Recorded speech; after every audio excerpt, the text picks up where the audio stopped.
नमस्कार मित्रांनो, स्वागत आहे तुमचं पुन्हा एकदा आपल्या मराठी यूट्यूब चॅनलवर. एका घरामध्ये दुपारच्या वेळेस सासू आणि सून दोघी आराम करत होत्या. सासू अचानक झोपेमधून उठते आणि पाहते की तिची सून घरामध्ये दिसत नव्हती. सासूला काळजी वाटते आणि ती सुनेला शोधता शोधता वरच्या मजल्यावर जाते. त्यांचं 2 मजलीचं घर होतं आणि वरच्या मजल्यावर स्टोर रूम होती. सासू स्टोर रूमकडे जाते तर दरवाजा उघडा दिसतो आणि सासू स्टोर रूममध्ये गेल्यावर ती पाहते की तिची सून एका 19 वर्षांच्या मुलासोबत नको त्या अवस्थेमध्ये अश्लील चाळे करताना तिला दिसली. यानंतर त्या सासूने सुनेला चांगलाच धडा शिकवला. तिला शिव्या दिल्या, तिच्याकडून माफी मागून घेतली. पण तिने या गोष्टी कोणालाही सांगितल्या नाही, कारण की जर तिने या गोष्टी सर्वांना सांगितल्या असत्या तर तिची बदनामी झाली असती आणि तिच्या मुलाचा संसार मोडला असता. त्या कारणामुळे सासू सगळ्या गोष्टी आपल्या मनामध्ये ठेवते आणि सुनेला समजून सांगते. पण सून पुन्हा देखील तसंच करते. ती त्या 19 वर्षांच्या मुलासोबत वेगवेगळ्या ठिकाणी जाऊन भेटत होती. त्यांचे ते अनैतिक संबंध तसेच सुरू होते. समोर चालून या अनैतिक संबंधाचा शेवट एका हत्याकांडाने होतो. आणि ते हत्याकांड असं होतं की नात्याला काळीमा फासला आणि एका कुटुंबाला, एका हस्तखेळतं कुटुंबाला पूर्णपणे उद्ध्वस्त देखील करून टाकलं. नेमकं काय आहे संपूर्ण प्रकरण, कुठे घडली ही घटना, सर्व काही सविस्तरपणे जाणून घेऊया. पण त्या अगोदर जर तुम्ही आपल्या या यूट्यूब चॅनलवर नवीन असाल तर आत्ताच सबस्क्राईब करा. व्हिडिओला लाईक करून हा व्हिडिओ शेवटपर्यंत नक्की बघा.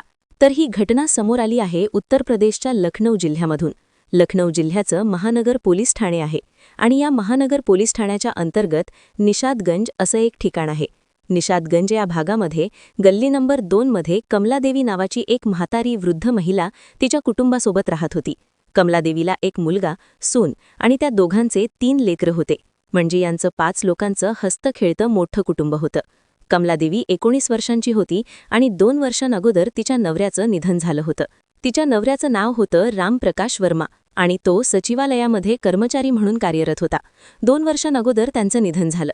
त्याचे पेन्शनचे पैसे त्यांना सारखे सारखे येत होते. त्यांच्या आयुष्यामध्ये सगळं काही अगदी व्यवस्थितपणे चालू होतं. कमलादेवीला एक मुलगा आहे, त्याचं नाव आहे सुशांत वर्मा. सुशांतच्या पत्नीचं नाव आहे सीमा. या दोघांना 2 मुली आणि 19 वर्षांचा एक मुलगा होता. सुशांत वर्मा हा वनविभागामध्ये कार्यरत होता आणि त्याची पत्नी ही घरी असायची. दोन्ही मुली शाळेमध्ये जात होत्या आणि मोठा मुलगा हा डिलिव्हरीचं काम करायचा. म्हणजे वडील आणि 3 लेकरं हे दिवसभर घराच्या बाहेर असायचे. घरामध्ये सासू आणि सून या दोघीच होत्या. सासू ही 19 वर्षांची वृद्ध महिला होती. ती आपल्या एका कोपऱ्यामध्ये एका खोलीमध्ये आराम करायची आणि सून हे त्या घरचे सर्व कामं सांभाळत होती. कमलादेवीचा बंगला हा खूप मोठा बंगला होता. तो बंगला म्हणजे 2 मजलीचा होता. ग्राउंड फ्लोअरवर त्यांचं कुटुंब म्हणजे वर्मा कुटुंब राहायचं. पहिल्या मजल्यावर काही बॅचलर लोक राहत होते. 8-10 लोक जे कंपनीच्या कामाला होते हे सगळे लोक राहत होते आणि दुसऱ्या मजल्यावर 1-2 कुटुंब आपल्या सर्व लेकरांबाळांसोबत राहत होते. असं त्या बंगल्यामध्ये लोक होते. त्या लोकांचे पैसे देणे घेण्याचे काम सीमा करत होती. म्हणजे त्या म्हातारीची सून या सगळे व्यवहार बघत होती. त्यांना कोणत्या गोष्टीची गरज आहे का, त्यांना योग्य त्या ठिकाणी पाणी पोहोचवणे, पैसे घेणे आणि लाईट गेटचा सगळा हिशोब सीमा करत होती. आणि दुसऱ्या मजल्यावर एक मुलगा, त्याचं नाव होतं रोहन शर्मा. हा 19 वर्षांचा मुलगा मागच्या 3 वर्षांपासून त्याच बिल्डिंगमध्ये राहत होता. आणि सीमा आणि त्या 19 वर्षांचा मुलगा रोहन या दोघांमध्ये चांगले संबंध होते. अगोदर हे दोघे जण एकमेकांना मेवण्याच्या नात्याने बोलत होते, पण समोर चालून हे दोघे एकमेकांवर प्रेम करू लागले होते. यांच्यामध्ये अनैतिक संबंध निर्माण झाले आणि हळूहळू दोघे एकमेकांना भेटू लागले. त्याचं कारण असं होतं की सीमाचा नवरा हा जास्त करून बाहेर असायचा आणि मुलगा पण कामाला असायचा. जर तिला कोणत्या गोष्टीची गरज असायची तर ती त्या मुलाला सांगायची, कारण तो मुलगा सर्वात जुना मुलगा होता आणि त्याला सगळ्या गोष्टींची माहिती होती. आणि तो मुलगा देखील त्या महिलेला वहिनी म्हणायचा आणि एकदम मोकळ्याप्रमाणे बोलत होता. आणि यातूनच त्यांचे प्रेमसंबंध निर्माण झाले. पण समोर चालून हे दोघे एकमेकांना लपून छपून भेटू लागले. रोहन शर्मा हा दुपारी कामावरून घरी येत होता, कारण की दुपारी त्या बिल्डिंगमध्ये जास्त कोणी राहत नव्हते. आणि त्या गोष्टीचा फायदा घेऊन सीमा आणि रोहन हे दोघे एकमेकांना लपून छपून भेटत होते. या दोघांमध्ये अनेकदा शारीरिक संबंध देखील होऊ लागले. मागच्या 3 वर्षांपासून यांच्यामध्ये असेच प्रेमसंबंध होते. त्यामुळे दोघेही एकमेकांचं बोललेलं ऐकतात आणि या दोघांनी मिळून म्हातारीच्या हत्येचा प्लॅन बनवला. तारीख होती 21 मार्च 2026 ची. सकाळच्या वेळेस सगळे लोक आपापल्या कामाला गेले होते. घरी म्हातारी आणि तिची सून होती. मोठा मुलगा हा डिलिव्हरीच्या कामासाठी गेला होता. म्हातारी तिच्या खोलीमध्ये झोपलेली होती आणि सून तिच्या खोलीमध्ये आराम करत होती. दुपारच्या वेळेस रोहन शर्मा हा म्हातारीच्या खोलीमध्ये जातो. तिच्या गळा आवळून तिचा खून करतो, तिचे हातपाय बांधतो आणि तिच्या खोलीतले सर्व दागिने आणि पैसे घेऊन तो फरार होतो आणि ते सर्व दागिने आणि पैसे त्याने त्याच बिल्डिंगमधल्या त्याच्या मित्राकडे लपून ठेवले होते. त्याला असं दाखवायचं होतं की त्या घरामध्ये चोरी झाली आणि चोरानं त्या म्हातारीची हत्या केली. तिचे हातपाय बांधून घरातील सर्व दागिने आणि पैसे घेऊन चोर फरार झाला असं रोहनला दाखवायचं होतं आणि त्याने तसाच प्लॅन केला. संध्याकाळी 4 वाजता त्या म्हातारीचा मोठा नातू घरी येतो. तो 19 वर्षांचा मुलगा आल्या आल्या पाहतो की म्हातारीच्या खोलीमध्ये म्हातारी जमिनीवर पडलेली आहे. तिचे हातपाय दोरीने बांधलेले होते, त्यामुळे तो जोरजोराने ओरडू लागला.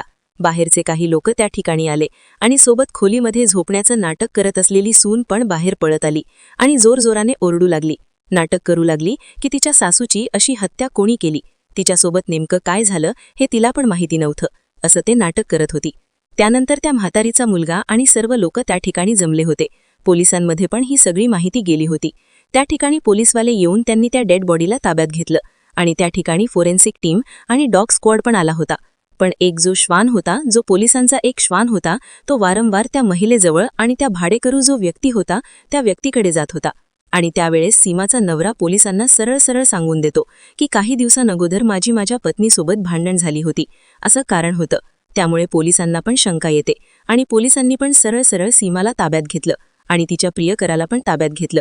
आणि ज्यावेळेस त्यांना पोलिसी खाक्यात दाखवल्या तर त्या दोघांनीही घडलेला संपूर्ण प्रकार पोलिसांच्या समोर मांडला होता की त्यांनीच त्यांच्या अनैतिक संबंधामुळे त्या महिलेचा काटा काढला आहे. त्यांच्या अनैतिक संबंधामध्ये ती म्हातारी अडथळा ठरत होती, त्या कारणामुळे त्यांनीच त्या म्हातारीचा खून केला असं त्यांनी पोलिसांसमोर सांगितलं होतं. त्यानंतर पोलिसांनी त्यांना अटक करून त्यांच्यावर खुनाचा गुन्हा दाखल केला.